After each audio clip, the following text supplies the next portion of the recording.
नमस्कार। मीटिंग में शामिल होने के लिए आप सभी का धन्यवाद। जैसा कि आप सभी जानते हैं, 22 अप्रैल 2025 को लश्कर तैयबा से संबंधित पाकिस्तानी और पाकिस्तान प्रशिक्षित आतंकवादियों ने भारत में जम्मू और कश्मीर के पहलगाम में भारतीय पर्यटकों पर बर्बरतापूर्ण हमला किया। 25 भारतीयों और एक नेपाली नागरिक को कायरतापूर्ण मौत के घाट उतार दिया गया। मुंबई के 26 नवंबर 2008 के हमलों के बाद यह भारत में हुई किसी आतंकवादी हमले में मारे गए आम नागरिकों की संख्या की दृष्टि से सबसे गंभीर घटना है। पहलगाम का हमला अत्यधिक बर्बरतापूर्ण था, जिसमें वहां मौजूद लोगों को करीब से और उनके परिवारों के सामने सिर पर गोली मारी गई। हत्या के इस तरीके से परिवार के सदस्यों को जानबूझकर आघात पहुंचाया गया। साथ ही उन्हें यह नसीहत भी दी गई कि वे वापस जाकर इस संदेश को पहुंचा दें।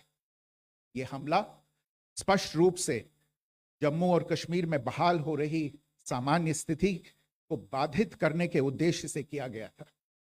चूंकि पर्यटन फिर से अर्थव्यवस्था का मुख्य आधार बन रहा था, इस हमले का मुख्य उद्देश्य इसे प्रतिकूल रूप से प्रभावित करना था। पिछले वर्ष आप सभी जानते हैं, 2.25 करोड़ से अधिक पर्यटक कश्मीर आए थे। इस हमले का मुख्य उद्देश्य इसलिए संभवतः यह था कि इस संघ राज्य क्षेत्र में विकास और प्रगति को नुकसान पहुंचाकर इसे पिछड़ा बनाए रखा जाए और पाकिस्तान से लगातार होने वाले सीमा पार आतंकवाद के लिए उपजाऊ जमीन बनाने में सहायता की जाए। हमले का यह तरीका जम्मू और कश्मीर और शेष राष्ट्र दोनों में सांप्रदायिक दंगे भड़काने के उद्देश्य से भी प्रेरित था। इसका श्रेय सरकार और भारत के सभी नागरिकों को दिया जाना चाहिए कि इन प्रयासों को विफल कर दिया गया। एक समूह ने खुद को रेजिस्टेंस फ्रंट TRF कहते हुए इस हमले की जिम्मेदारी ली है। यह समूह संयुक्त राष्ट्र द्वारा प्रतिबंधित पाकिस्तानी आतंकवादी समूह लश्कर तैयबा से जुड़ा हुआ है। यह उल्लेखनीय है कि भारत ने मई और नवंबर 2024 में संयुक्त राष्ट्र की 1267 कमेटी की सैंक्शंस मॉनिटरिंग टीम को अर्धवार्षिक रिपोर्ट प्रस्तुत की थी, जिसमें TRF के बारे में साफ इनपुट दिए गए थे। इससे पाकिस्तान स्थित आतंकवादी समूहों के लिए कवर के रूप में TRF की भूमिका सामने आई थी।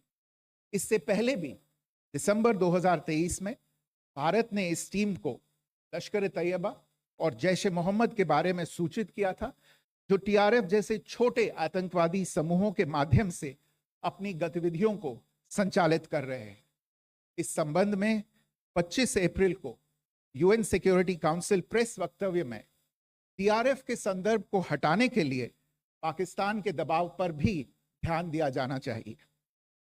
पहलगाम आतंकवादी हमले की जांच से पाकिस्तान के साथ आतंकवादियों के संपर्क उजागर हुए हैं। रेजिस्टेंस फ्रंट द्वारा किए गए दावे और लश्कर-ए-तैयबा से ज्ञात सोशल मीडिया हैंडल द्वारा इसको रीपोस्ट किया जाना इसकी पुष्टि करता है। चश्मदीद गवाहों और विभिन्न जांच एजेंसियों को उपलब्ध अन्य सूचनाओं के आधार पर हमलावरों की पहचान भी हुई है।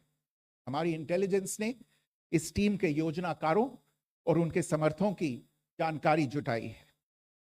इस हमले की रूपरेखा भारत में सीमा पार आतंकवाद को अंजाम देने के पाकिस्तान के लंबे ट्रैक रिकॉर्ड से भी जुड़ी हुई है, जिसके लिखित और स्पष्ट दस्तावेज उपलब्ध हैं। पाकिस्तान दुनिया भर में आतंकवादियों के लिए एक शरण स्थल के रूप में पहचान बना चुका है। यहाँ अंतर्राष्ट्रीय स्तर पर प्रतिबंधित आतंकवादी सजा पाने से बचे रहते हैं। इसके अलावा पाकिस्तान ने इस मुद्दे पर विश्व और फाइनेंशियल एक्शन टास्क फोर्स जैसे अंतर्राष्ट्रीय मंचों को जानबूझकर गुमराह करने के लिए भी जाना जाता है। साजिद मीर का मामला, जिसमें इस आतंकवादी को पाकिस्तान ने मृत घोषित कर दिया था और फिर अंतर्राष्ट्रीय दबाव के परिणाम स्वरूप वो जीवित पाया गया, इसका सबसे स्पष्ट उदाहरण है। ये स्वाभाविक है कि पहलगाम में हुए इस हमले से जम्मू और कश्मीर के साथ साथ भारत के अन्य भागों में भी आक्रोश देखा गया। हमलों के बाद भारत सरकार ने स्वाभाविक रूप से पाकिस्तान के साथ संबंधों को लेकर कुछ कदम उठाए। आप सभी उन निर्णयों से अवगत हैं जिसकी घोषणा 23 अप्रैल को की गई थी। तथापि ये आवश्यक समझा गया कि 22 अप्रैल के हमले के अपराधियों और उनके योजनाकारों को न्याय के कटघरे में लाया जाए। हमलों के एक पखवाड़े के बाद भी पाकिस्तान द्वारा अपने क्षेत्र या अपने नियंत्रण वाले क्षेत्रों में आतंकवादियों की इंफ्रास्ट्रक्चर के विरुद्ध कार्यवाही करने के लिए कोई स्पष्ट कदम नहीं उठाया गया है। उल्टे वो इनकार करने और आरोप लगाने में ही लिप्त रहा है। पाकिस्तान आधारित आतंकवादी मॉड्यूल्स पर हमारी खुफिया निगरानी ने संकेत दिया है कि भारत के विरुद्ध आगे भी हमले हो सकते हैं। अतः इनको रोकना और इनसे निपटना दोनों को बेहद आवश्यक समझा गया। आज सुबह, जैसा कि आपको ज्ञात होगा, भारत ने इस तरह के सीमा पार हमलों का जवाब देने और उन्हें रोकने तथा उनका प्रतिरोध करने के अपने अधिकार का प्रयोग किया है। ये कार्यवाही नपीतुली, नॉन एस्केलेटरी, अनुपातिक और जिम्मेदारीपूर्ण है। यह आतंकवाद की इंफ्रास्ट्रक्चर को समाप्त करने और भारत में भेजे जाने वाले संभावित आतंकवादियों को अक्षम बनाने पर केंद्रित है। आपको यह भी स्मरण होगा कि 25 अप्रैल 2025 को संयुक्त राष्ट्र सुरक्षा परिषद ने पहलगाम आतंकवादी हमले पर एक प्रेस वक्तव्य जारी किया था, जिसमें आतंकवाद के इस निंदनीय कार्य के अपराधियों, आयोजकों, फाइनेंसरों और प्रायोजकों को जवाबदेह ठहराने और उन्हें न्याय के दायरे में लाने की आवश्यकता पर जोर दिया गया था। भारत की आज की इस कार्यवाही को इसी संदर्भ में देखा जाना चाहिए। Good morning. Thank you all for joining this briefing. As you are all aware, on April 22, 2025, Pakistani and Pakistan-trained terrorists belonging to the Lashkar-e-Taiba carried out a savage attack on Indian tourists at Pahalgam in Jammu and Kashmir in India. They murdered 26 people, including one national of Nepal, causing the largest number of civilian casualties in a terrorist attack in India since the 26 November 2008 attacks in Mumbai. The attack in Pahalgam was marked by extreme barbarity, with the victims mostly killed with headshots from close range and in front of their families. Family members were deliberately traumatized through the manner of the killing, accompanied by the exhortation that they should take back the message. The attack was clearly driven by the objective of undermining the normalcy returning to Jammu and Kashmir. In particular, it was designed to impact the mainstay of the economy, tourism, with a record 23 million tourists visiting the valley last year. The calculation, presumably, was that harming growth and development in the Union Territory would help keep it backward and create fertile ground for continued cross-border terrorism from Pakistan. The manner of the attack was also driven by an objective of provoking communal discord, both in Jammu and Kashmir and the rest of the nation. It is to the credit of the government and the people of India that these designs were foiled. A group calling itself the Resistance Front has claimed responsibility for the attack. This group is a front for the UN-proscribed Pakistani terrorist group Lashkar-e-Taiba. It is notable that India had given inputs about the TRF in the half-yearly report to the monitoring team of the UN's 1267 Sanctions Committee in May and November 2024, bringing out its role as a cover for Pakistan-based terrorist groups. Earlier too, in December 2023, India had informed the monitoring team about Lashkar and Jaish-e-Mohammed operating through small terror groups such as the TRF. Pakistan's pressure to remove references to TRF in the April 25 UN Security Council press statement is notable in this regard. Investigations into the Pahalgam terror attack have brought out the communication notes of terrorists in and to Pakistan. The claims made by the Resistance Front and their reposting by known social media handles of the Lashkar-e-Taiba speak for themselves. Identification of the attackers based on eyewitness accounts as well as other information available to law enforcement agencies has also progressed. Our intelligence has developed an accurate picture of the planners and backers of this team. The features of this attack also tie in with Pakistan's long track record of perpetrating cross-border terrorism in India, which is well documented and beyond question.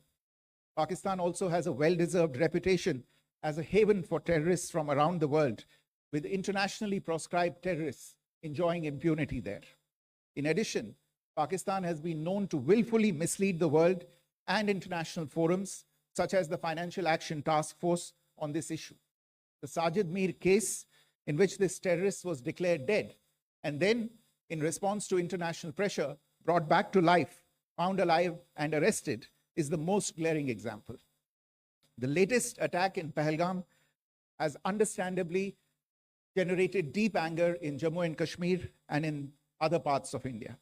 Following the attacks, the government of India naturally responded with a set of initial measures relating to our engagement with Pakistan.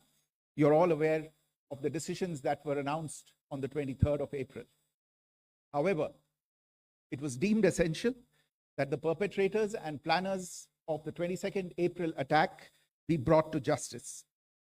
Despite a fortnight having passed since the attacks, there has been no demonstrable step from Pakistan to take action against the terrorist infrastructure on its territory or on territory under its control.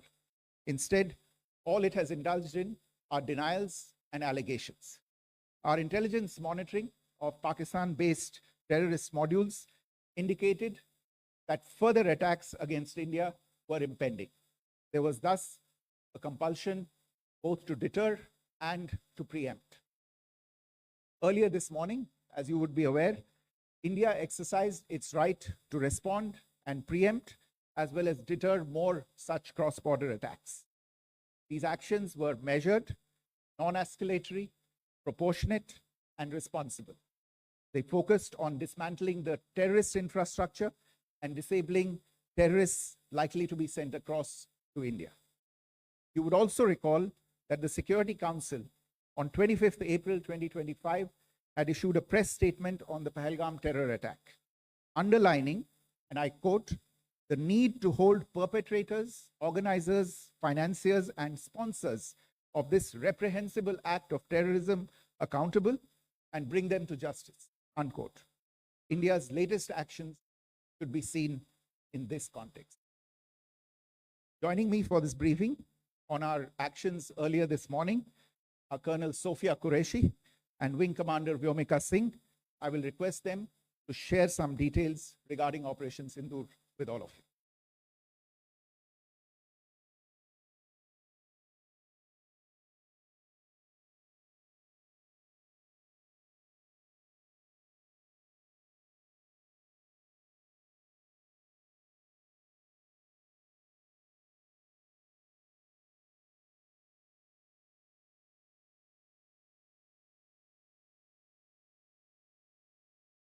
प्रभात देवियों और सज्जनों, मैं colonel Sophia Qureshi और मेरे साथ wing commander Vyomika Singh आज आपको 6 से 7 मई 2025 की रात 1:05 से 1:30 बजे के बीच भारतीय सशस्त्र बलों द्वारा अंजाम दिए गए ऑपरेशन सिंदूर के बारे में जानकारी देंगे। ऑपरेशन सिंदूर 22 अप्रैल को पहलगाम में हुए विभत्स आतंकवादी हमले के शिकार मासूम नागरिकों व उनके परिवारों को न्याय देने के लिए लॉन्च किया गया था। इस कार्रवाई में 9 टेररिस्ट कैंप्स को टारगेट किया गया और पूरी तरह से इसे बर्बाद किया गया।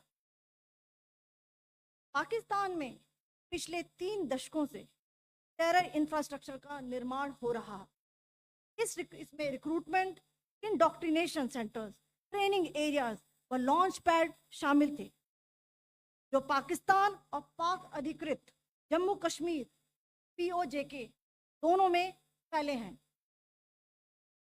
Operation Sindoor was launched by Indian Armed Forces to deliver justice to the victims of Pahalgam terror attack and their families.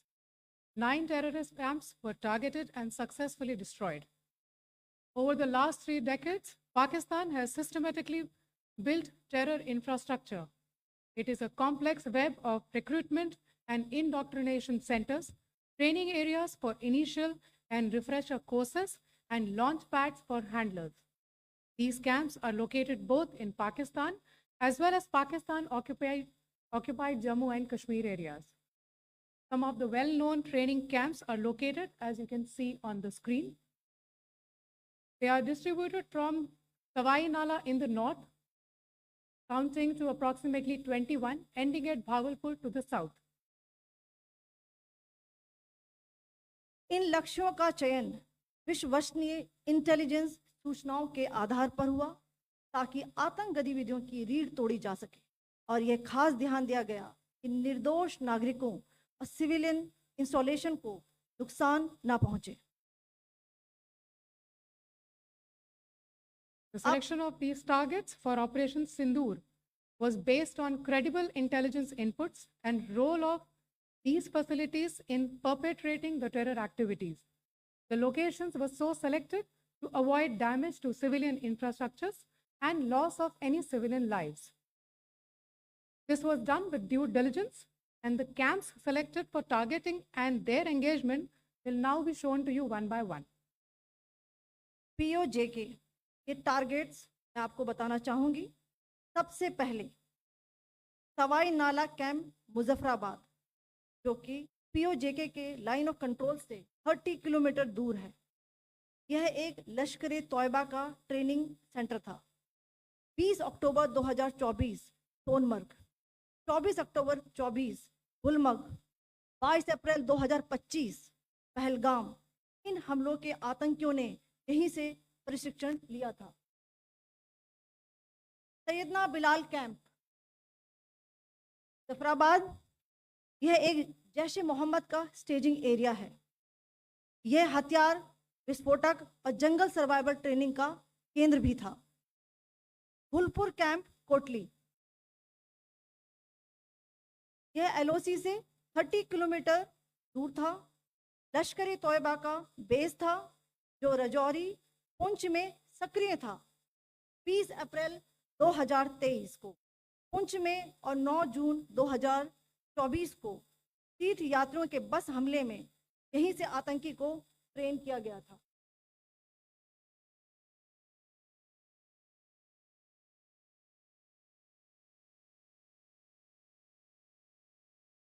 Barnala camp Bhimber, ये एलओसी से 9 किलोमीटर दूर है।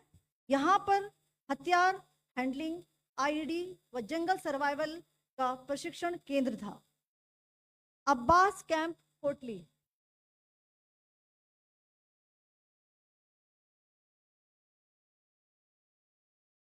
यह एलओसी से 13 किलोमीटर दूर है। लश्कर तौयबा का फिदाइन यहाँ तैयार होता था। इसकी कैपेसिटी 15 टेररिस्ट को ट्रेन करने की थी।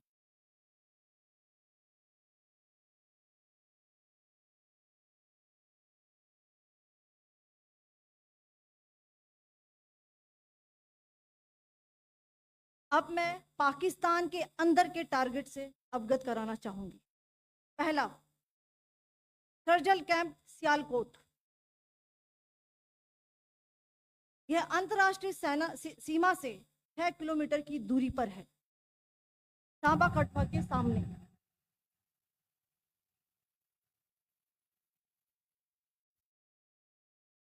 मार्च 2025 में जम्मू एंड कश्मीर पुलिस के 4 जवानों को जो हत्या की गई थी, उन आतंकवादियों को इस जगह पर ट्रेन किया गया था। दूसरा, महमूना जाया कैंप सियालकोट,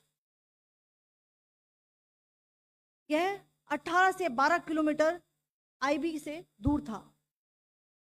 हिजबुल मुजाहिदीन का बहुत बड़ा कैंप था। ये कठुआ जम्मू क्षेत्र में आतंक फैलाने का नियंत्रण केंद्र था। पठानकोट एयरफोर्स बेस पर किया गया हमला भी ई कैंप से प्लान और डायरेक्ट किया गया था। मरकज ताइबा मुरीद के, यह आईबी से 18 से 25 किलोमीटर दूरी पर है। 2008 के मुंबई हमले के आतंकी भी यहीं से प्रशिक्षित हुए थे। अजमल कसब और डेविड हेडली भी यहाँ ट्रेन हुए थे।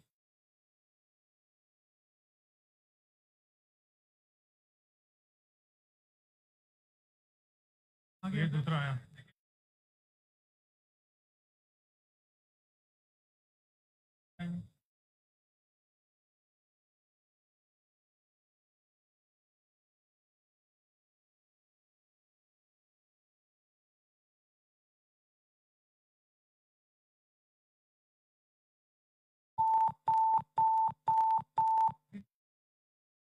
एंक्लोजर सेम ही है, just hit the target.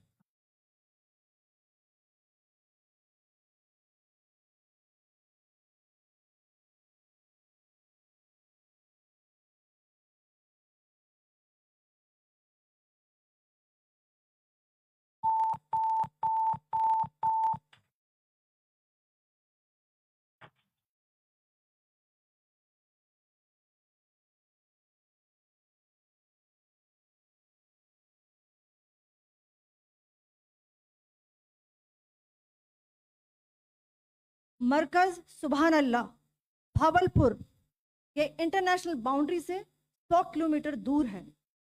Jaish ए मोहम्मद का मुख्यालय था। यहाँ पर रिक्रूटमेंट, ट्रेनिंग व इंडोक्ट्रिनेशन का केंद्र भी था। शीर्ष आतंकी अक्सर यहाँ आते थे। मैं आप सबको बताना चाहती हूँ कि किसी भी सैन्य ठिकाने का निशाना नहीं बनाया गया और अभी तक किसी तरह की नागरिक क्षति की रिपोर्ट नहीं है। धन्यवाद। जय Hind. The strike on the terror camps were undertaken through precision capability, as shown to you.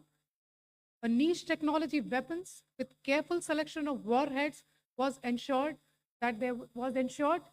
so that there will be no collateral damage. The point of impact in each of the target was a specific building or a group of buildings. All the targets were neutralized with clinical efficiency, and the results reiterate the professionalism of the Indian Armed Forces in the planning and execution of their operations. No military establishments were targeted. India has demonstrated considerable restraint in its response. However, it must be said that the Indian Armed Forces are fully prepared to respond to Pakistani misadventures, if any, that will escalate the situation. Jai Hind, and thank you very much. Ladies and gentlemen, friends in the media, I ask your indulgence today in view of the fact that this is still an evolving situation. We will therefore not be able to take questions and answers today, but we will come back for more updates and more briefings shortly. Thank you all very much for joining us this morning. Thank you.